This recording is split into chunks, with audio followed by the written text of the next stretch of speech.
Hey, Hannah. All right, so this whole idea of like a psychological analysis of chess pieces, I gotta say, when I first heard it, I was like, what are we even talking about? But, now that I've kind of digested it a bit, it's really got me thinking. It's kind of wild, right? Totally, Iotama. I mean, who knew chess could be such a deep symbolic battleground, you know? It's not just about the moves on the board. It's a whole theater of the unconscious, really. This AI, pretending to be Freud, described it as where the id, ego, and superego enact their eternal struggle.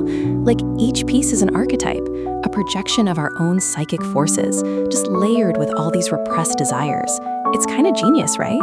Yeah, I guess. It's a lot to, unpack. Like, it's not just kings and scholars playing. It's like our whole inner selves are in there, huh? So what's the big idea with, like, the king specifically? That one really caught my attention, being, the most important piece. You'd think it'd be, like, the strongest. Oh, the king, right? So the AI labels the king as the superego. It's fragile yet sovereign, which is like a total paradox.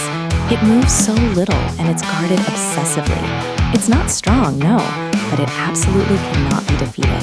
It's our conscience, the internalized parent figure, the moral tyrant. Its survival is the ego's biggest duty, but ironically, it's powerless without all its support. Symbolically, it embodies this whole paradox of authority, vested with ultimate significance, yet so impotent in isolation, That's wild. So the king's, like, almost totally helpless without everyone else? And the whole checkmate thing? That's basically what, the collapse of our entire psychological order? Like everything just shatters? That's kind of dark, actually. Yeah, exactly. Check, according to the AI Freud, is the anxiety of transgression. And checkmate, that's the collapse of the entire psychic order. The ego is overwhelmed and the reality principle is completely shattered. But then you have the queen, right? She's the id unleashed. She's the most potent piece, moving freely in all directions, straight, diagonal, far and wide. She's libido incarnate, this primal force of desire that's creative, destructive, and just boundless. Whoa, so the queen, like the most powerful piece on the board, is the id? The primal desires? That makes so much sense, though, when you think about it. But wait, I thought queens in, like, medieval times and stuff were usually kind of restricted, not, like, totally running rampant. You're absolutely right. In early chess, she was weak, just a minister or a vizier. But the Renaissance, that's when she was unleashed, when the unconscious could no longer be contained. She became the return of the repressed. Ambition, sexuality, aggression, all given free rein. She's Eros and Thanatos fused. She builds empires, and just raises them in a single sweep. It's like total power, total freedom, and it's kind of terrifying and exhilarating at the same time. That's a pretty epic transformation for the queen, I gotta say. So then, what about the bishops? They're always moving diagonally, right? And only on one color. How do they fit into this Freudian chessboard? The bishops are actually super interesting. They represent the subliminated instincts. They're diagonal movers, yeah, but operating only on one color of the board, which is like a profound metaphor for their limitations. They're the mechanisms of sublimation, where instinctual energy, sexual or aggressive, is redirected into socially sanctioned channels, like art, religion, or ideology. They never, ever change their field of operation. Once committed to light or dark squares, they stay there. It means the paths of sublimation are rigid, chosen early due to upbringing, trauma, or fixation, and it's difficult to abandon them. It's like, once you're on a path, it's hard to get off it. So they're like half blind because they can only see half the board. That's really insightful, actually. And the knights, they're the ones that jump over pieces, kind of unexpected, right? Exactly. The knights, Iotama, are the unconscious itself. They chuckle softly, the only piece that leaps. Their movement is illogical, uncanny, ignoring obstacles, violating spatial continuity. This is the dream work, really. Condensation, displacement, the logic of the unconscious. The knight appears where least expected, like repressed content erupting in slips of the tongue, symptoms, or dreams. Its movement is nonlinear, like memory or trauma. It approaches its target indirectly, from the side, from behind.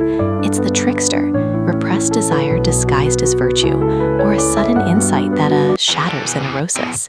They're unpredictable, but often essential. Okay, that's really making me think about how I play chess differently now. What about the rooks? They seem pretty, solid and reliable. They are. The rooks are the ego's defenses. They're solid, straight, unyielding. They're the mechanisms of defense: projection, denial, intellectualization. They operate along clear lines of reason, like rank and file. Think about castling. The rook shielding the king?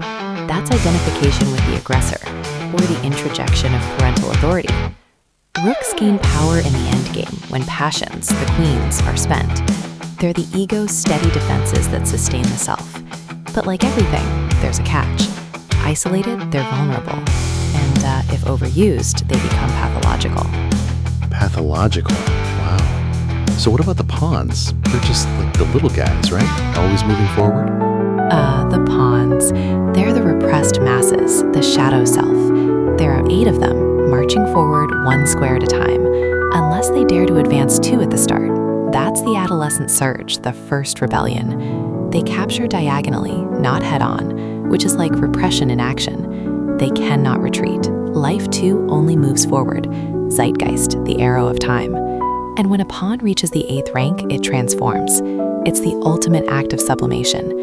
That humble, repressed impulse becomes a queen, bishop, rook, or knight. Most choose the queen. Why? Because the unconscious yearns for wholeness, for the integration of full psychic potential, even if that potential is dangerous. So, the pawns are kind of like us, huh? Starting small, pushing forward, and then, hopefully transforming into something powerful. That's actually pretty, inspiring. But also, like you said, dangerous. So, how does the whole game, from start to finish, kind of reflect our lives psychologically? It's really fascinating, Iotama. The AI concludes that chess is not a game of intellect alone, but dream logic made manifest. Every move, it says, is a compromise formation between desire and law, between impulse and restraint. The opening of the game, that's the edible struggle. The mid-game becomes the crisis of identity. And the endgame, that's the confrontation with mortality. It's like a whole life played out on the board, representing all our inner conflicts. Wow. That makes the whole stalemate thing really hit different now. Like, no victory, no defeat, just suspended animation, The ego survives, but at what cost? That's pretty deep for a board game. It truly is, right? The stalemate is a neurotic solution. The ego survives, but it's like, at what cost? There's no resolution, just this prolonged, unresolved tension. It forces you to consider that sometimes the struggle itself, the choices we make, the internal battles, are what truly define the game and life. It's a powerful reminder that there's always, always more beneath the surface than what we immediately perceive. So this is all incredibly insightful, Hannah. I mean, thinking about the king as the superego, the queen as the id, it's really profound. But how does this translate to actual moves on the board? Like, what's the tactical implication of, say, knowing my opponent's bishop is their sublimated instinct? That's where the real power lies, Iotama. It's about recognizing the tendencies these archetypes embody. If you see your opponent making overly defensive moves, always prioritizing their king's safety even when a bold attack is possible, you're witnessing their superego dominating their play. So it's almost like a psychological profiling during the game, looking for patterns beyond just the board state? Exactly. Or if your opponent's queen is constantly charging forward, leaving other pieces vulnerable, you're observing an id unleashed. This gives you a unique lens to anticipate their likely aggressive desires and then exploit the weaknesses born from that impulsivity. So it's not just about understanding the piece's mechanics, but their psychological predispositions too. That's a whole new layer of strategy. Precisely. It turns the chessboard into a mirror reflecting not just tactical skill, but also the player's inner psychological landscape, both yours and your opponent's. This has been an absolutely wild ride, Hannah. but what's the actual takeaway for someone trying to win a game of chess? How does knowing the king is our superego or the queen is the id actually make us better players? That's the golden question, Iotama. If you view the pieces as projections of your own psychic forces, it's about mastering your inner game. Understanding the queen as unchecked desire, the id, means recognizing when your desire for an aggressive attack might be a brilliant move or a reckless blunder. It teaches you to question those primal urges. So it's not just about what moves can be made, but what moves should be made, factoring in our own psychological tendencies. Like, don't let your id queen run wild without thinking about the superego king's safety. Precisely. It's about self-awareness. When you find yourself obsessively guarding a weak king, you're experiencing the superego's grip. Recognizing that can help you reevaluate if that defensive posture is truly strategic or just a neurotic compulsion. Conversely, if your opponent plays overly aggressively, perhaps their id queen is exposed. Wow, so it's almost like understanding the psychology of the game helps you understand your own play style and maybe even anticipate your opponents by seeing these universal archetypes unfold.